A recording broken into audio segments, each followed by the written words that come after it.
Revival.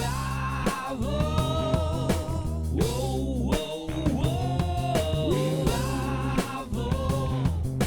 Whoa, whoa, whoa. The Revival Initiative. What's an initiative? Okay, buds, it's episode 10 of the Revival Initiative. Woo! Come on! Let's get into it. Woo! Okay, so we got 3 very special guests for you today, and it's going to be a rockin' good episode if you ask me. First up, we have Gabrielle Papillon. She's a singer-songwriter who just released a new album, Shout, in October of 2019. She's an amazing performer with great songs, and due to the whole COVID issue, she had to cancel a Western Canadian tour in April, so she is doing a live performance as a part of Side Doors Performances online on June 13th. So, check that out. It's going to be awesome. Next up, we have Adam Baldwin. Adam is force to reckon with on the East Coast music scene. He's a fabulous guitar player, fabulous songwriter, and great performer. He's done some amazing things so far in music, and he's got a number of great albums out that won a bunch of awards. It's truly a pleasure to have Adam on the show with us today, so be sure to tune in to everything he has to say, because he's a wise and important part of the music scene here in Halifax and the surrounding area.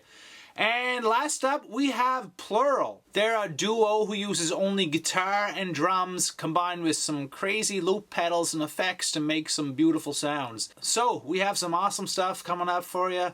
Tune in, get your popcorn. Episode 10 is right now. Woo! The Revival Initiative. Hello, my name is Matthew Schwartz. I am the guitarist for Plural. I am going to introduce the song called Cancelled Out. This song happens in a sequence of 9/8, and variations of that rhythm kind of repeat throughout the entire song.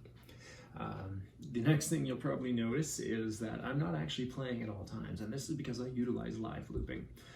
So with live looping, I will create copies of my performance live on the fly and let those play back while playing new parts over that. Sometimes you can get a little stuck in a box when working with live looping, but we got ways around it. In Cancelled Out, we changed the feel about halfway through by moving the 1 of the phrase to the second beat of that 9/8 pattern. Have a listen, let us know what you think.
We're going to play you a song called What Do I Know? It's off my last record, Shout, which I released in October. And I wrote it with a really good friend of mine in London. And when we wrote it, we were thinking it was like, I really wanted it to be like, you know, Adele sings a James Bond theme song. But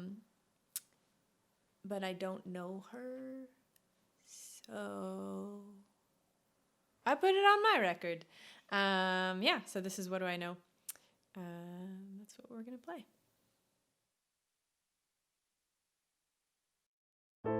One step to go,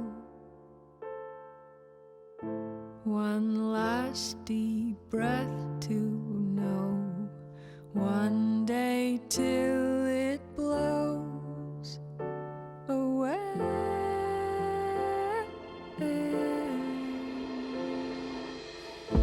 What made us so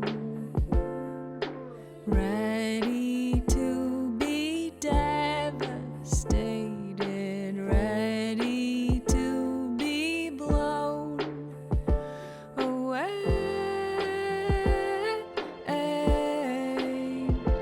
What do I know? I fake it. What if I can hold this and not break it? What do I believe in? Who do I belong to? What if I am blown away and I don't ever find true? What if we were given a place to hold on to? One way to go, one giant leap to know, one break till it goes away. What do I know? Where do I go? What can I show? What if I? What do I know? Where do I go? What can I show? What do I know? I fake it. What if I can hold this and not break it? What do I believe in? Who do I belong to? What if I am blown away and I don't ever find true? What do I believe in? Who do I belong to? What can I rejoice in? And where is my voice been? What if I was given a place to hold on to? One step to go, one last deep breath to know, one day till it blows away.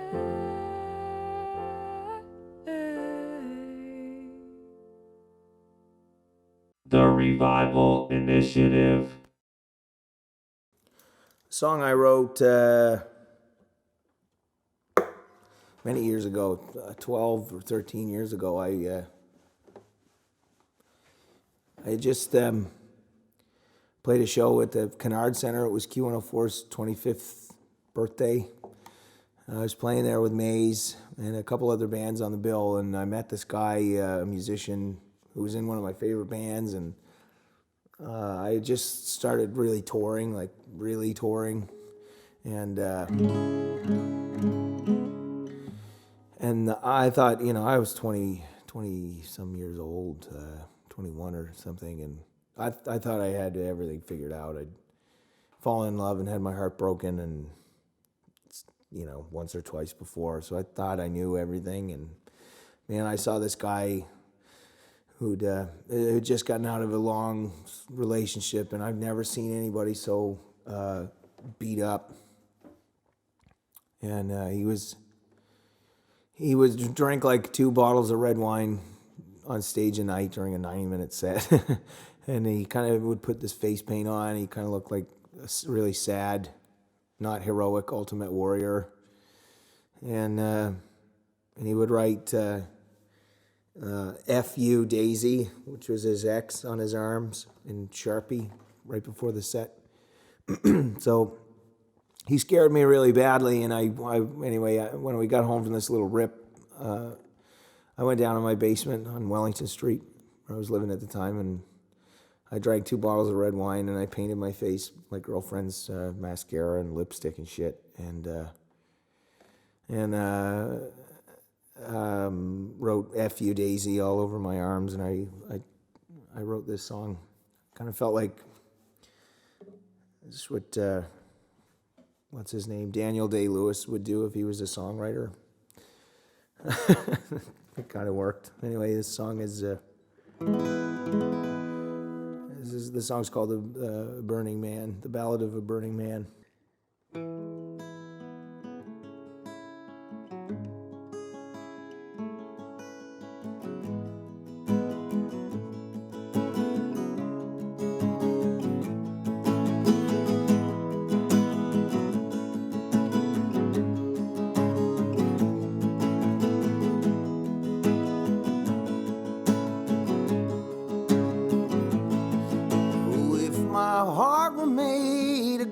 It would have broken fast with you around. I wish I did not love you past the prairies flat and barren town.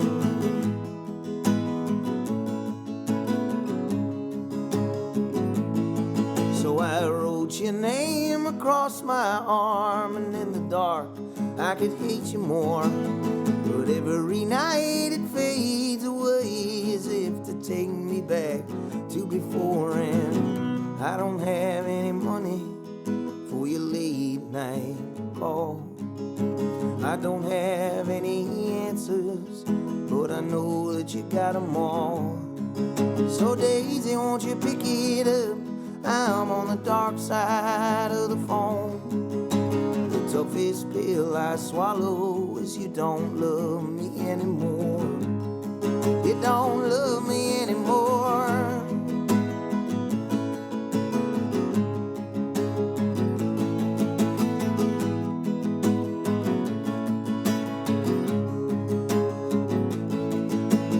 Discontent my face, lamenting, covered by a painted mask. Please just go and disappear away from here. That's all I'll ask, 'cause I don't have any money for your late night call. I don't have any answers, but I know that you got them all. So Daisy, won't you pick it up? I'm on the dark side of the phone. The toughest pill I swallow is you don't love me anymore. You don't love me anymore.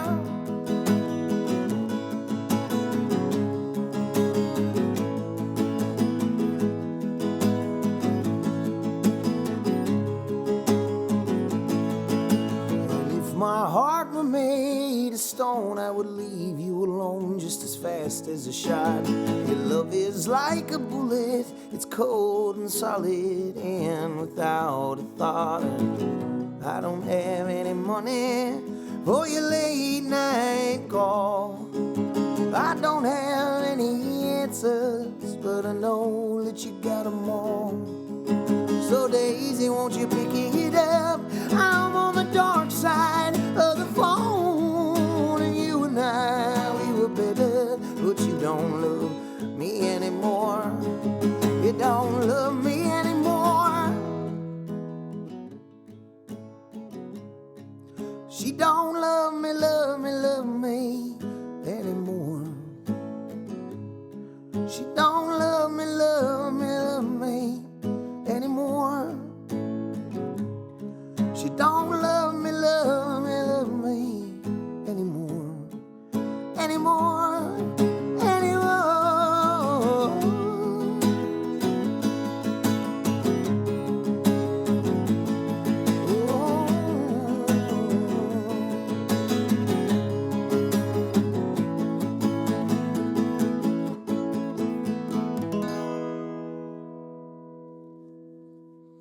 Thank you. The Revival Initiative. Hey, my name is Alex, and I play drums in Plural. This next song is called Boogie Man. It's a bit of a quirky and spooky-ish sounding tune that is really, really fun to play. It's actually written in 13/4, as Matt has a tendency to write in odd phrases pretty frequently, which poses a really cool challenge for me to take these tunes and try to make them feel really natural.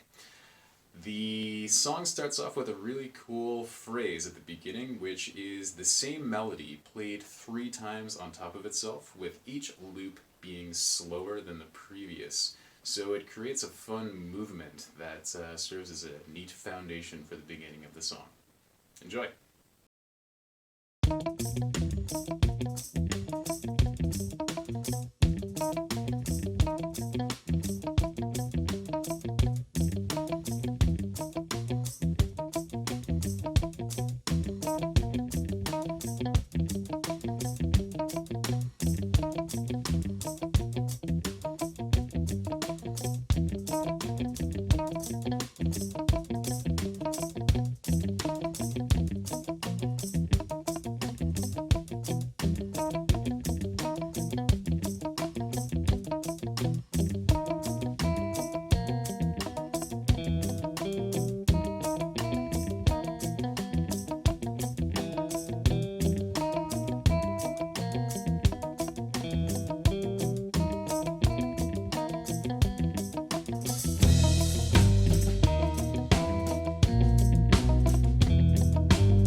Initiative. We're going to play you a song called Shout It Out. It's also from my record Shout. And it's a jam. And probably we're going to do some goofy dancing. And also we're going to play all the parts, which was like the highlight of Sean's whole COVID-19 experience. This song is about just being tired of boxes and other people telling you who you are and the status quo. And this is about shouting it out.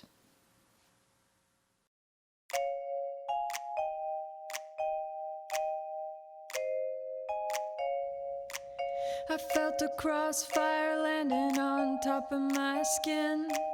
A cold breath for this slow death. People shouting, people moan. We got evil running from our angry blows, and we know. Yeah, we know. I think I'm watching a tide of individual shift. A full rush of indivisible lift. People shouting, people moan. We got evil running from our angry blows, and we know. Yeah, we know. We know. Yeah, we know. Wake up time. Do you think you know what you need to know? Make up time. Do you think you know? Pull me out, I give in, I wanna scream about it. Shout it out, I'm all in, I'm gonna talk about it. Pull me out, I give in, I wanna scream about it. Shout it out, I'm all in, I'm all in, I'm all in, I'm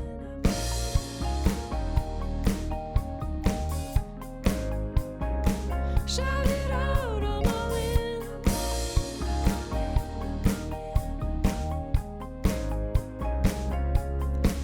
I saw a mass choir singing with a genuine rage. A good day for this new way.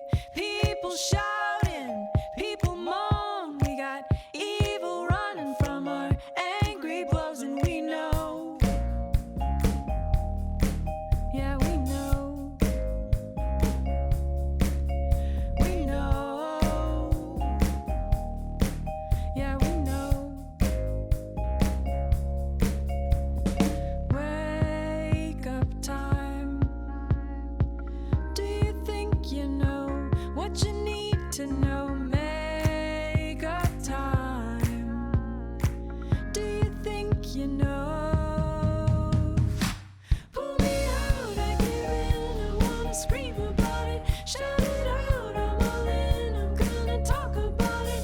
Pull me out, I give in, I wanna scream about it. Shout it out, I'm all in, I'm all in, I'm all in. Pull me out, I give in, I wanna scream about it. Shout it out, I'm all in, I'm gonna talk about it. Pull me out, I give in, I wanna scream about it. Shout it out, I'm all in, I'm all in, I'm all in, I'm all in. The next one is title track from my record, my EP, No Rest for the Wicked. It is called No Rest for the Wicked. I wrote it, I used to live, when I was writing this record, I used to live under, I was like the troll that guarded the Dartmouth side of the bridge. I lived right under the McDonald in a tiny little building. It used to be a pizza shop, and my kids and their mother, we were split up at the time, and she lived out in Lawrencetown, and I was driving home one afternoon, and I sort of had the music recorded kind of scummy on my phone, and I was at the top of we call it Breakhart Hill on Portland Street. was at the top there at a red light, and by the time I got to the bottom, I could just hear all the words in my head, and I pulled over off the busy sort of main throughway into downtown Dartmouth, and I always carry a sketch pad, a notepad with me, and I jotted the words down, and here it is. No rest for the wicked.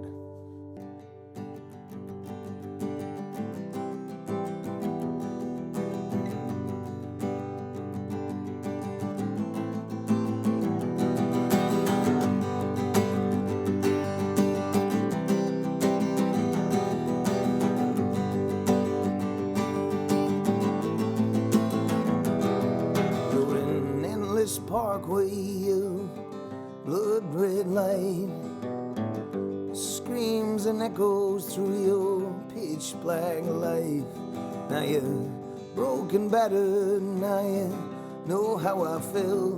Now you resemble nothing, now you're somebody else. There's no rest for the wicked, no rest for the wicked, no rest for the wicked. No rest for the wicked.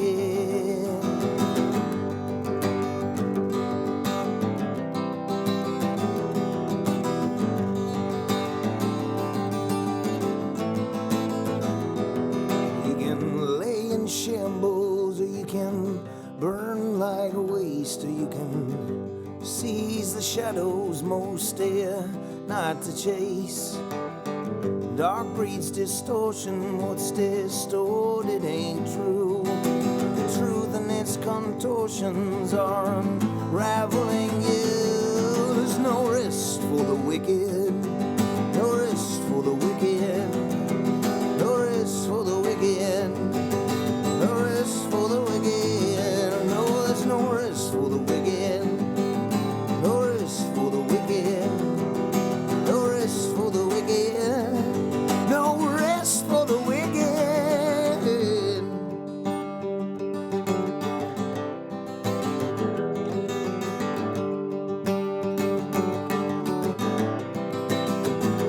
All right.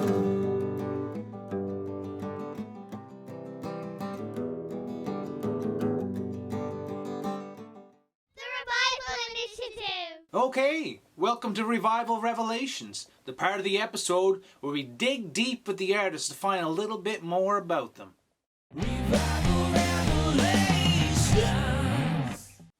Why is making music important to you? Making music is important to me because it's. I feel like it's the thing that I'm the best at. And I'm not saying I'm better than anyone. I'm saying that it's the thing that I am personally good at. I'm trying to think of another thing that I'm good at, and I can't. This is the thing that I am most passionate about. It's the thing I think I understand the most. I can't build a doghouse. I can't draw a picture. I can play music and I can write songs, and I'm lucky to have that because it's through singing and performing the music that I create. That's when I feel the best, and that's when I feel the safest. And so that's why making it is important to me. It's how I come to feel when I do it. It's not really a choice. It's just the way I am. I would be making music and writing stories and creating things no matter what was happening in my life. I think having studied history, artists and people who create things and sort of reflect what's going on at a time, I think that really shows us the humanity in a moment. So yeah, I don't know. I think art is vital. So I make music because I'm inspired by it and because it makes me feel good and because I'm good at it. In what ways do you think we could strengthen our local music scene in Halifax? I think we could strengthen our music scene in the city just by exploring more of what is actually around here. There are so many artists and so many really, really talented individuals creating very, very unique types of music here in the city. And I think a lot of times those individuals are struggling to find the right scene or the right fan base or audience to perform to. And if all of us as musicians and, audience members looked for opportunities to discover new music, and we were open to discovering new music, we would find that there's a lot of really, really cool stuff in the city. And that opens up opportunities for us to work together to kind of collaborate on new events that maybe blend genres and can expand the interest to a greater fan base. That would be super beneficial for musicians and for the audience members too. I think it's paramount that everybody just feels safe at venues, music venues in our city. And one thing that kind of drives me crazy is our city's not very big, but it seems like some parts of the city it's like they're too far to go for a lot of people. And I don't buy that. I don't get it, in places like Toronto, they've got a pretty fantastic music scene because they're used to spending $12 on a cab to get to a good show. I think that's something that we got to get used to in this city. There's some great bars over in Dartmouth that are grotesquely underutilized by folks in Halifax, and I know from having lived in Dartmouth, on the Dartmouth side of things for the last 10 years, that it's not that big a deal. It's not that big of a cab ride. Go over to Dartmouth and check some of the folks out. I'll say this, that there's some great spots in Dartmouth that offer weekly live music. They pay the musicians well, and they by and large they don't just cram some guys playing shitty DJ music in there. Not that I want to take any pot shots at DJs, but there are people that are trying to make live music work, and I guess my point is to just don't be afraid to jump in a taxi or take a bus. Obviously not right now because there's a global pandemic going on, but I think you understand what I'm trying to say. Great live music is not just going to fall into your lap. It's not going to be across the street. Sometimes you gotta go find it, and don't be afraid to do that, I guess. Name a local artist who's inspired you and why. There are a lot of artists who have inspired me locally. I super look up to Erin Costello because I think, like me, we do different things. We don't just sort of work. Not that there's a problem with it, but we don't just work as artists, but we really like to be creative in a bunch of different ways. So she's a really great producer, and she engineers, and I'm really interested in writing and writing different types of project and genres as well. Rose Cousins, I think I've just watched her career grow from about 10 years ago.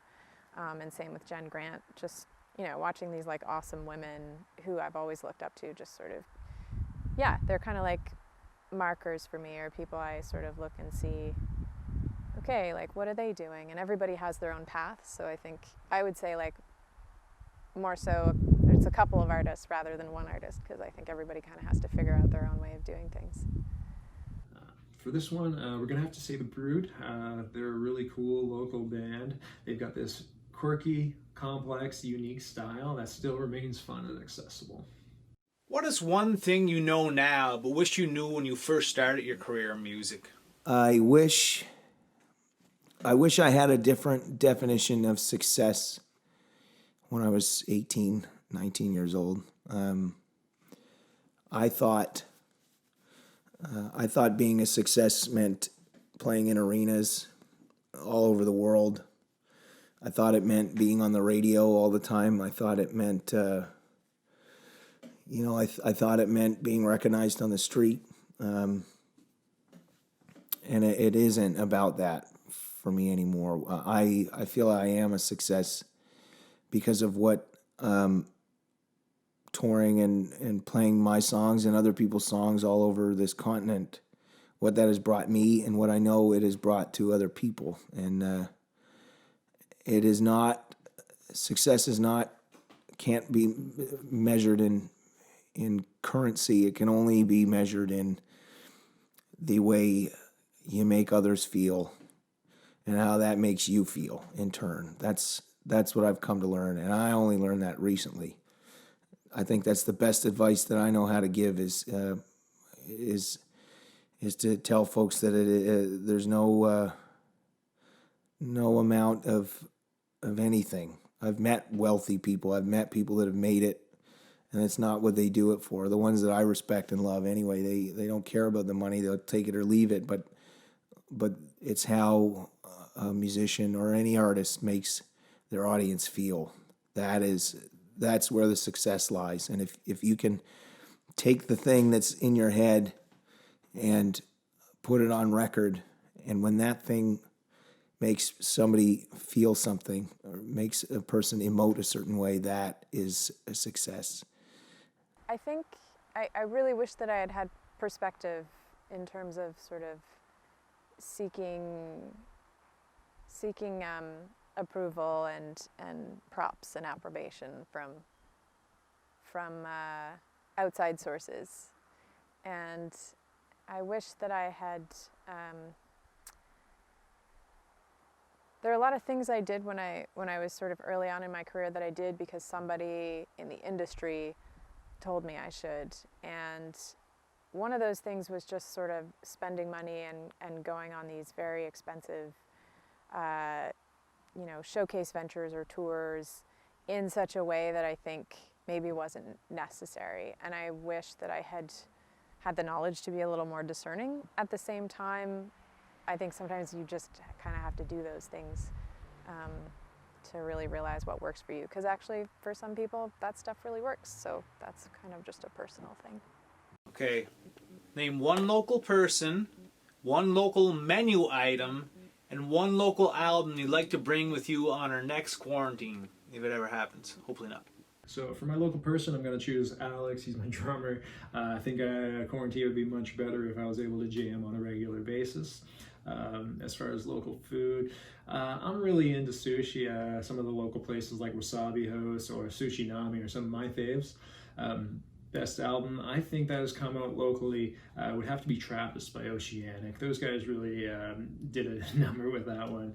They disbanded shortly after releasing it, but I think it's one of the best instrumental recordings to come out of the Maritimes. Local person, Sean MacGillivray, who is behind the camera. It's really nice actually to have so much time together and in a time when I was supposed to be away a lot. Local menu item, it would either be Edna's gnocchi or, there was another thing, but I forgot. Oh, Jacob's Pizza. It's a toss-up. I mean, one is like fancy and the other one is friggin' amazing. Yeah, and then local album, I love Jennah Barry's new album, Holiday? Is it Holiday? Yeah, I'm not good with titles, but Jennah Barry, yeah. Can you believe we've done 10 episodes so far? That's pretty special. I'm proud of us. I hope you're proud of us too.